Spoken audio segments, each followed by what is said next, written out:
got a call about a 4-year-old boy that had fallen out a window and had died. When I arrived, there were, countless people out in the immediate apartment complex, which had kind of a circular courtyard area where a lot of children were. Suddenly I was thrown into 23 children, all of them under the age of 12. A little boy, 7 years old, said he was my best friend and he was talking to him. So he was looking up at the window as this little boy is up in the window, and he talked about him having his hands on the screen and talking to him. I have a young boy who's nearly 4 years old, and so one can't help but think,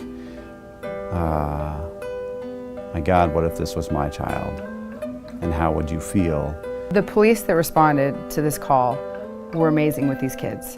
And they definitely had their priorities and they had their tasks and their things they really had to do as part of their job, but they also were prioritizing these kids and realizing that these kids were going to need a lot of patience and a lot of kindness. Without being patronizing, without ever overstepping into somebody's territory, which they could do because of the uniform, they upped the humanity. They became completely present to the people we were dealing with. And that call in particular was full of chaos because of all the kids.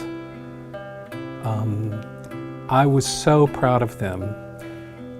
And now that I've been on several calls with North Precinct, I think they do it every time. From there on out, it helps them to realize and understand that you're human too, and you're trying your very best to address their needs, and that you really truly do care about them, that you have empathy. One of your TIPS volunteers came out and he went over to a table and sat down with the kids and they started drawing all kinds of pieces of paper. They started coloring with the kids and making cards for Addison and for the family so that they could also express their love for him and their concern and prayers. He probably changed those children's lives forever. Lots of folks who live in poverty and who knows their immigration status, they may be afraid of the police. Those 7- and 8-year-old boys are going to remember that there was a cop who played basketball with them the night that their little friend died, that something terrible happened. And these kids, what they shared back on the impact of a police officer taking time to color with them, or to play basketball with them, or just to be real honest and answer those questions when the answers probably weren't the best that they wanted to hear. I'm really proud of how everybody stepped up and made that very difficult situation easier for those kids involved.